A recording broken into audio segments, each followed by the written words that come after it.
What is up, everybody? Welcome back to week two of my preview and prediction series, in which I'm just going to go over, talk through some of the games, all of the games, I guess I should say, for this upcoming weekend. Discuss injuries on both sides, some of the different matchups that I think are going to be critical to the game, and ultimately predict a winner. As you can see, week one, it went all right. I don't think you can be super happy nor mad about 9 out of 16. I was a little bit disappointed initially because I thought that we should have had that Colts and Eagles, those two predictions respectively. Those are some late game collapses there that you hate to see. But in week one, coming off of a COVID-filled offseason with especially that Eagles team that was banged up like it's week 10 already. What else? What else should we really expect? Don't think we can get too caught up on that one. So in terms of week two, let's hop right in. As you guys can see, this past Thursday night, Browns at Bengals or Bengals at Browns. I went with the Browns. If you guys watch any of my Cleveland related content on the channel, you know that I'm a huge fan of the Browns this season. I ultimately think that they are going to end up being a playoff team. I think it's talent wise. When everybody's healthy, I think it's a top 4 to 5 roster in the AFC. And when 7 teams are making the playoffs, that's pretty simple math right there. Obviously, they didn't look good in week one, but they rebounded on the backs, I should say, of Nick Chubb and Kareem Hunt in week two for a solid game. I think that we're going to see them primarily run the offense through those two guys until Baker Mayfield can continue to get acclimated with Coach Stefanski's system. But until then, I have no problem with them just feeding Nick Chubb and Kareem Hunt, especially against a weaker team like the Bengals. Next up, Giants at Bears. This one's pretty interesting because we have one team coming off one of the ugliest games of this past weekend, and we have another team coming off one of perhaps the luckiest games this past weekend. Obviously, the Giants, that was a disaster against the Steelers, in which Saquon Barkley, 15 rushing attempts for 6 yards. That wasn't good. Of course, Darius Slayton, he looked solid, but that just wasn't a very good game by that Giants offense. And, with Golden Tate, if he's out again this weekend, that might be tough for them going against a Bears secondary that did look pretty solid with Jalen Johnson and Kyle Fuller this past weekend. But speaking on that Bears team, that was an ugly game by them too. I can't give them too much credit. For the first 3 quarters, I mean, AP was running all over them. They really weren't doing anything on the offensive side of the ball. I mean, at one point after the game, Allen Robinson debatably requested a trade, deleted all his Bears stuff from social media. We don't even know what happened just because he was so unhappy with the contract talks and potentially that game. But I just think that fourth quarter, it was very good by Mitch and that offense. Of course, kind of lucky that they won off the back of that drop by DeAndre Swift in the end zone. But, hey, I'm just a salty Detroit Lions fan, so it is what it is. I do think, though, that each team is kind of in for, I don't want to say a role reversal, but matchup-wise, they just match up completely differently than they did in week one.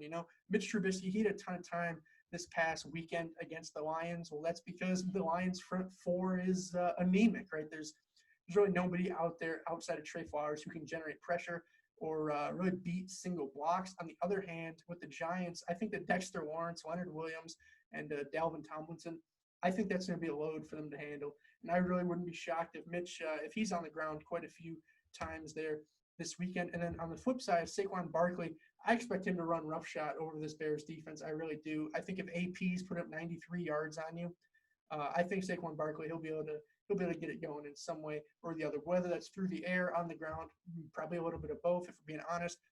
I'll take the Giants in an upset. I'm pretty surprised that the Bears are 7-point favorites right now, but it is what it is, I guess.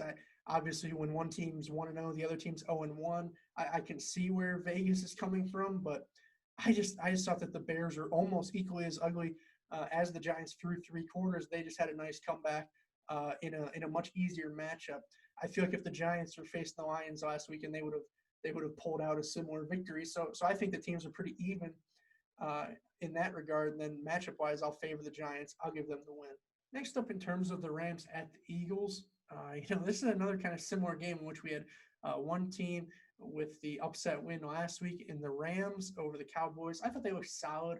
It wasn't anything crazy. I actually thought the defense looked better than anything. Of course, Aaron Donald, Jalen Ramsey, and those guys, they're playing very solid. And then the Eagles, as I said in the intro, that was quite the collapse last weekend 8 sacks to that Redskins front seven, which I guess is understandable in a sense. I mean, a bunch of talent there, as we know, Chase Young, Jonathan Allen, Matt Iodonis, Deron Payne, Ryan Kerrigan, et cetera, et cetera. There's a lot of talent there, but still 8 sacks is embarrassing. Just the way they coughed up that lead, and really just Carson Wentz kind of, I don't want to say handed it to the Redskins, but it just wasn't pretty, especially in that second half. I guess the positive, though, is the amount of guys that are coming back for the Eagles. Just when you look at the injury report, and you have Javon Hargrave coming back, Derek Barnett looking like he's going to be coming back, Miles Sanders supposedly 100% healthy, Lane Johnson coming back. It's almost like we're getting a whole new team here in Philadelphia. And honestly, I think that the Eagles, when fully healthy, are one of the most dangerous teams in the league. I think that it's a little bit problematic when your offense consists of 2 tight ends who work the same area of the field, in Ertz and Dallas Goedert, and then two just pure speedsters on the outside, in Rieger and Deshaun Jackson. But now you get Miles Sanders back. I think he can work the short to intermediate part of the field. He can be much more dynamic out of the backfield than Bart Scott ever dreamed of being. And did I say Bart Scott? I meant Boston Scott. 2007 Jets linebacker, whenever he was from. Boston Scott, the Eagles running back. It wasn't very pretty last week. Corey Clement wasn't very pretty. I think if Miles Sanders truly is 100%, if they do get Javon Hargrave, Derek Barnett back, I think they'll be able to generate some more pressure. I'll take them over the Rams. I'm not sure if this Rams offense is going to be able to repeat what they did last week in terms of just really clock control with Malcolm Brown. I don't think any of us really expected that going in, and I don't know if I'm the Rams offensive coordinator, if I'd be banking on that to win you 2 games in a row. Everybody thought coming in that it'd be the Darrell Henderson, Cam Akers kind of timeshare, and they really surprised everybody. Well, now that element of surprise is gone. I think I'm going to take the Eagles in. I don't think it's an upset at this point, but I definitely think that in terms of who looked better in week 1, it'd be the Rams. So in that regard, I guess it would be an upset. But Eagles at home, I'll take them to win. Next up, Falcons at Cowboys. This one's tough because, again, if you guys watch my Cowboys stuff, I'm a huge fan of that team. The problem is they're in almost a similar spot to where the Eagles were last week, just in terms of injuries. And I had to type them all out here to get them all. So Leighton Vander Esch is out, Lyle Collins out, Anthony Brown out, Blake Jarwin out, Sean Lee out, Gerald McCoy out, obviously, and Tyron Smith questionable at the time of this recording. That's tough, and especially when we saw last week Matt Ryan just picking apart really that Seahawks secondary as he was trying to make a comeback. We saw Ty Gurley; he looked pretty good in the first half. I'll be completely honest.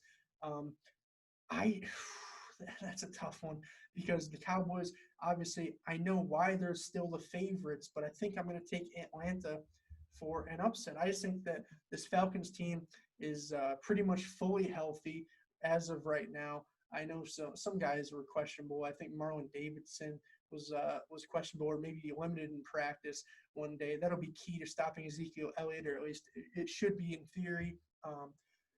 One of their cornerbacks is out too, I believe. Is it Kendall Sheffield? That sounds about right to me. I know his last name is Sheffield, first name a little bit iffy on. But Sheffield, he's going to be out. That'll hurt, of course, going against Amari Seedy and Michael Gallup. But ultimately, I just think that if this game is going to be a shootout, I'm going to take Matt Ryan and this Atlanta offense to win in a pretty high-scoring game, honestly, because I do think that the weakness of both teams is that cornerback position, especially now that Anthony Brown's out. I'll take the Falcons to win in a close one against Dallas. Next up, Panthers at Buccaneers. This one's interesting, of course, with, last week we saw Mike Evans. He was extremely limited. Obviously, Scotty Miller was Tom Brady's leading receiver in a sense. I don't think any of us expected that going in. And then now this week, Evans has been a full participant in practice, but now Chris Godwin's out with a concussion. So I don't really know what we're supposed to do with this Buccaneers offense. Hopefully we see more Leonard Fournette this week than we did last week. As I said in my bold predictions video, I think he's so talented. I think that if you just give him, 15, 17 carries, I think you'll see great things. out of him. He's not the type of guy that you just put in the game for 3, 4, 5 carries and expect him to rip one. He's a volume runner where there's going to be a lot of 3 to 4 yard gains, but then eventually he is going to rip one. And I think that just putting him kind of in that backup role to Ronald Jones like we saw in week 1, I think that's a mistake. But we'll see how they manage that in week 2, especially now that for this Panthers team, Kawan Short and Yetur Gross-Matos, they're both out. That's going to be pretty critical as I think that Panthers front 4 is the strength of their team. Missing those 2 guys, that's going to be a pretty big loss, to say the least. I'm going to take the Buccaneers in this one pretty easily, honestly. After the loss against the Saints, I think they're going to come out with something to prove, and I will take the Tampa Bay Buccaneers. This next one between the 49ers and the Jets, that's going to be an interesting one as well, because just the sheer amount of injuries on both sides. Initially it was looking like the 49ers were going to be the one team kind of down with the Sherman injuries, the Kittle injury, the Deebo Samuel. Obviously, he's still on IR. D Ford's going to be out. Just a laundry list of guys. Then all of a sudden, okay, now Jamison Crowder's out, Le'Veon Bell's out, and that defense is already rough. Denzel Mims is still on IR. I just don't know where the production on offense is coming from either of these teams. You hope Brandon Ayuk, I guess, from the 49ers perspective, Raheem Mostert, that running game. I do think that they'll be able to run the ball all over this Jets team, but I don't think this is going to be nearly as easy a win as it probably should have been. On the Jets side, if they were at full strength, I might take them in an upset, but you're missing out on your premier running back, probably going to rely on Frank Gore, which it's 2020. I don't think any team wants to have to rely on Frank Gore. And then Jamison Crowder going down, that's a huge loss. The man got targeted 13 times last week for 115 yards. I don't really know what we're supposed to do with that Jets passing game. I'm not sure where the targets are going to go. They might try and beat the 49ers at their own game, if we're being completely honest. Both teams might run the ball 25 plus times, 30 plus times. I don't even know. I'll take the 49ers in an ugly one, just because ultimately they're the pretty substantially more talented team still. That 49ers offensive line is better. Their defensive line is better. Linebacking core, I suppose, really at every level, that team is better. But they're just so banged up. It's definitely full of question marks. So we'll just say that. Next up, Broncos at Steelers. This is another one where I had to type out the injuries because this Steelers line, it's looking banged up. So no David DeCastro, no Zach Banner, as we saw last week. Unfortunately, it looks like he'll be out for the season, and no Stefan Wisniewski. Apologies, Stefan, if I butchered your name, but this offensive line they're going to be running out there is a little bit shaky in front of Ben, who at some points last week he did look a little bit uncomfortable in his first game back. You're going to be rolling out Alejandro Villanueva, Matt Filer, Marquise Pouncey.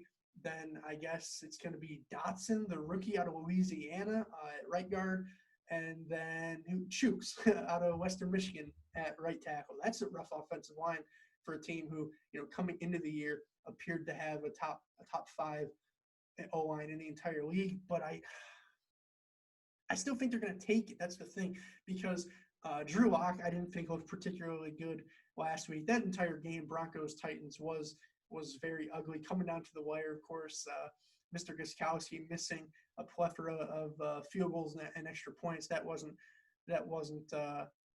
expected, I guess you could say, from the Titans' point of view. I thought they should have won that game more easily than they did. But then again, you got to consider Jarrell Casey, Bradley Chubb, Justin Simmons, AJ Boyer. That defense is still so talented, even in the absence of Von Miller. But I'm still going to go Steelers. I am, because I think that they're the better team. I think that, the heart of their offense is better. I think that Ben's much better than Drew Lock, even though Broncos fans probably want to say otherwise. Honestly, I've heard so much radical support for Drew Lock that to me is really not based in any fact other than that he went 4-1 late in the season last year, which to me didn't say much, if we're being completely honest. I'll take the Steelers. Just because of how suffocating their defense was last week against the Giants. And I think that Daniel Jones is probably better than Drew Lock, even though the Broncos do have some better weapons on the perimeter. Jerry Jeudy, Courtland Sutton, I'm not 100% sure if he's going to play this week. Actually, let me look that up for you guys real quick. Courtland Sutton, let's see, is he Encouraging update. Okay, so it looks like Cortland Sutton is going to play. I still don't know if that's going to be enough. I'm going to take the Steelers probably in a close game, if we're being completely honest. What is the spread for this one? The spread is Steelers -7. If I was going spreads, I might consider Denver, but just straight up, I'm going to go Steelers. Titans Jaguars. This game, obviously, as we all know, the Jaguars last week.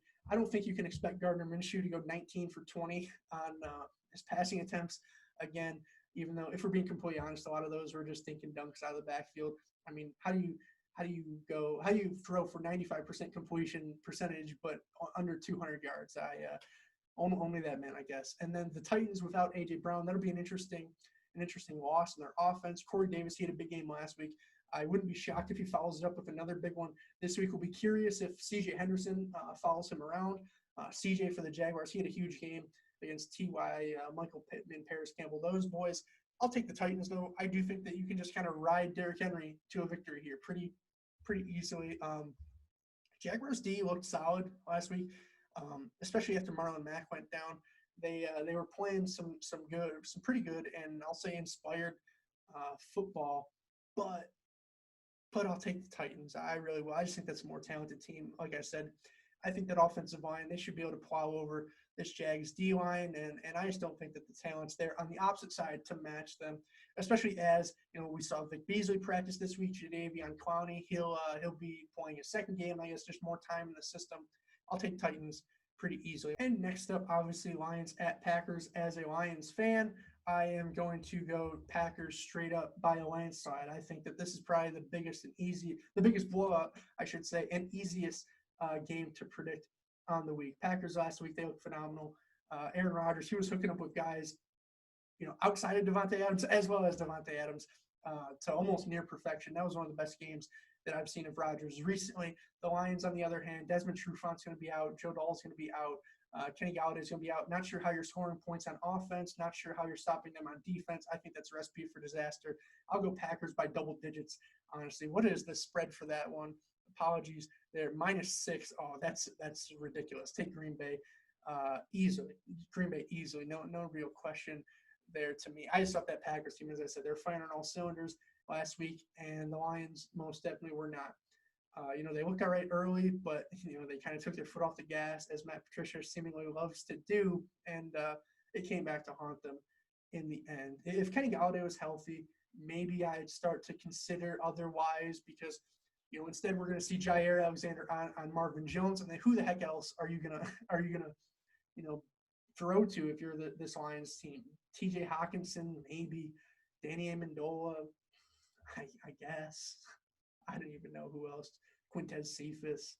That's why the Packers are going to win, because there's just not enough weapons on this Lions offense, which is a shame, because that's supposed to be the side of the ball that carries this team, whereas the defense is it's just a dumpster fire on that side of the ball.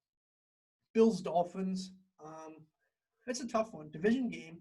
The Bills, they looked good last week, but you kind of gotta hesitate when you say that, because it was to the Jets. And the Dolphins, they didn't look that great last week. They were hanging in there, I guess you could say, against the Patriots. But ultimately, I am gonna go with the Bills. No real injuries in this game. It's pretty much just a straight up pick. Bills, I guess, are minus Tremaine Edmonds. That's a decently substantial loss, but I just can't see a Dolphins path to victory. Last week was kind of weird, in which we saw Myles Gaskin as the leading rusher in Miami, despite the acquisitions of Matt Breida and Jordan Howard. I didn't really understand that. The offense just didn't really look all that good against the rough New England defense, considering all their opt-outs, injuries, etc., free agent losses. And the Dolphins defense, they looked fine. Obviously, kind of getting acclimated to Cam and that read option. I think they're probably going to see not a lot of the same stuff this week against Josh Allen, but kind of a similar style quarterback, I guess you could say, in Allen. I would say probably more willing to throw the ball deep this week, test those corners, test Byron, test Xavier, test Noah I, their draft pick. I wouldn't be shocked if the Dolphins were able to upset, but I will take the Bills in a decently close game, kind of similar to that Dolphins-Patriots one last week. Next up, Vikings at Colts. This one's an interesting one because, as I said, the Colts with an absolute collapse. The Vikings, they never really had the upper hand in that Packers game at all. It was they scored the early touchdown with Dalvin Cook, I believe, and then from there it was what, field goal, safety by Jair, touchdown, INT by Jair. It was just pretty ugly back and forth, right? And ultimately the Packers, going into halftime, they gained a pretty substantial advantage and kept it throughout the rest of the game. Colts, on the other hand, that was just a rough one. The offense looked all right, I guess you could say. In the first half, Nyheim Hines, Marlon Mack, they're playing very well. Obviously, Marlon Mack goes down. It looks like he's going to miss the season. Jonathan Taylor, a lot of people were super excited about him. I could see the Colts winning. I really can. This Vikings secondary is bad, just bad. When you almost let up 100 yards to Marquez Valdes-Scantling, it's bad. But it was Aaron Rodgers. They did have to worry about Devontae Adams. And this is another close one, I'll be completely honest. I don't want to say it's a 50-50 game. I would say probably 60-40 Vikings, and that's why I'm going to end up going with the Vikings. Even though, DeForest Buckner, Darius Leonard, I think that they'll put up a decent fight at stopping Dalvin Cook. And, of course, the Xavier Rhodes revenge game, it'll be interesting to see if he follows Adam Thielen around the field. I think that the Vikings are probably going to win, even though they do really need somebody else to step up on that offense, whether it's Busy Johnson, whether it's Kyle Rudolph, Irv Smith, or Justin Jefferson, anybody except Adam Thielen and Dalvin Cook. If there is that third option that shows up to play, I think they'll win that one decently, easily. But if not, if it is just going to be all Thielen and Cook, then I would still probably lean Vikings, but much closer. Washington at Arizona. Again, this was a game where the only real injury was Mason Cole, the center of the Cardinals, in which case that's a big injury. It really is. You want to talk about the center going down, typically the guy who's identifying the mic in the middle of the defense, typically the guy who is calling out stuff in terms of potential offensive line calls, potential offensive line audibles, things to that nature. That's a tough loss, especially when you're going up against the defensive line who, as I said earlier, had 8 sacks against the Eagles last week.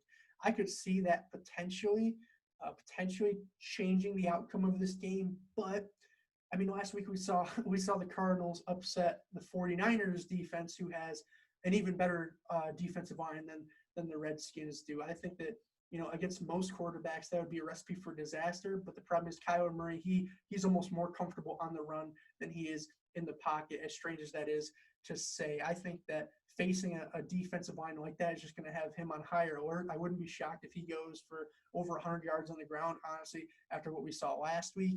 I'll take the Cardinals in a pretty close one. Again, I think a lot of these games are going to be really close. I wouldn't be shocked if I got 14 of these right. I wouldn't be shocked if I got 5 right, 3 right, maybe even, if we're being completely honest. And here's one of the ones that I feel pretty confident I'm going to get right. I guess the next 2, actually, I'm going to go Ravens. They looked great week 1 against Cleveland. I think the Texans, they look pretty terrible, if we're being completely honest. I was really intrigued by that whole idea of, okay, you're going to have Deshaun Watson, David Johnson in the backfield, and then you're just going to spread the field with a really unpredictable offense in terms of, hey, you got Kenny Stills, Randall Cobb, Will Fuller, Brandon Cooks, opposed to, say, when you had DeAndre Hopkins, you knew that, hey, 15 times a game, Watson's going to have to feed him the ball. I thought that there was so much unpredictability and so many kind of cool, fun things that you could do as an offensive coordinator to really get this offense going and spread the ball and really create confusion on a decently mediocre Chiefs defense. Yet somehow they made that Chiefs defense look like a primary reason they won the Super Bowl last year, because, no targets for Randall Cobb until the fourth quarter, no targets for Kenny Stills in the first half. I just didn't understand what they were doing. David Johnson had a good game. I don't think you're going to have a similar performance against the Ravens front 7. I don't think that those receivers are going to get open against this Ravens secondary. I'll take Ravens pretty easily, honestly. Maybe not as big of a blowout as they had against the Browns, but again, I think I'll take Ravens by, I'll say, double digits. Chiefs-Chargers, I said it last week. I'll say it again. I don't think Tyrod Taylor, however you want to say his name, I don't think he should be a starting quarterback in the NFL. I don't want to say that you're wasting this defense's kind of window of opportunity. Obviously, with Derwin James down, it's probably not the optimal defense that you're running out there. But I think that I'd rather see Justin Herbert out there. I think give the young kid a chance, especially against the Chiefs defense that isn't that strong. I really don't believe that they are all that good. They have some great pieces: Tyrann Mathieu, Chris Jones, Frank Clark. But I think that on the perimeter, they're very suspect. I think that linebacking core, they're pretty suspect. I think if you just put an average quarterback out there, I think that you could compete in this game. The question is Tyrod Taylor average? I believe he's not average. I think he's substantially below average. I don't think he's one of the 28 best starters in the NFL. The question is, where would Justin Herbert be? Obviously, we don't know. That's why I wish we could see and find out. But I mean, I think it's a good matchup for the Chargers. I shouldn't say that. I think it's a tough matchup for the Chiefs, in which, hey, you have Casey Hayward, you have Chris Harris, you have Desmond King. That's tough when you're covering Tyreek Hill, Sammy Watkins, Mecole Hardman, Demarcus Robinson, those guys.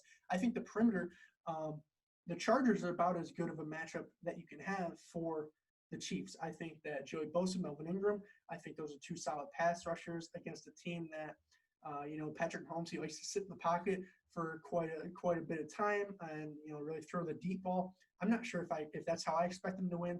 I wouldn't be shocked if they have a massive game by Travis Kelce against a suspect Chargers linebacking core. And I wouldn't be shocked if they really ride Clyde Edwards-Helaire again, who, as you guys saw, hopefully in my mic'd up game ball video from yesterday, I was a big fan of his performance week one. I'll link that video above my head if you guys want to check it out.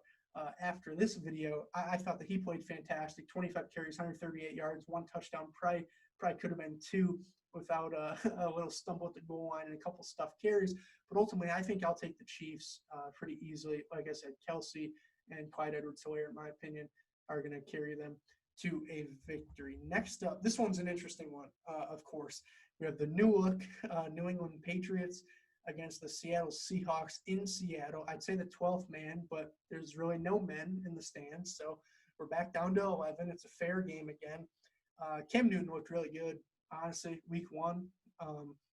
Wasn't really pushing the ball down the field, but didn't have to. It was I don't want to say it was a conservative offense, because I don't think you can call an offense running read option inverted veer. I don't think you can necessarily call them conservative, but it was conservative in a sense. A lot of it was high percentage plays in which, hey, we're going to isolate that play side defensive end and make him wrong. And I thought that worked out really well against the Dolphins. I wouldn't be shocked if it works well against the Seahawks again, where their defensive line, that front seven, is already pretty suspect. I think that, Matt Ryan and that receiving core, they really cooked the Seahawks. The Seahawks kind of defensive secondary this past game for a bunch of yards, obviously. They were still able to come out on top. I wouldn't be shocked if Julian Edelman, N'Keal Harry, and those guys, I wouldn't be shocked if they have a good game. But this is tough. This is really tough because I'm not sure if you're the Seahawks that you're going to beat New England by throwing the ball, right? I think that's going to be tough with Stephon Gilmore and Devin McCourty and Jason McCourty, actually, my bad. Devin McCourty as well, free safety. I'm not sure if you're going to necessarily beat them by feeding the ball to, say, DK Metcalf, Tyler Lockett. Chris Carson last week, he only had like 6 carries. That was one of the strangest things I saw in week one. He was better as a receiver than he was a rusher. Don't know if I've ever seen that before out of Chris Carson. But at the same time, I don't know if they're gonna be able to just pound the ball 27 times against this New England team, which might be the way to beat them. I'm going to go Patriots close. Until teams get more film on this Cam Newton offense. I think I'll take the Patriots there. And then Saints Raiders. This one's interesting. No Michael Thomas. That's going to be a pretty substantial loss, of course. I mean, if you lose a top 10 player in the league, that's never a good thing.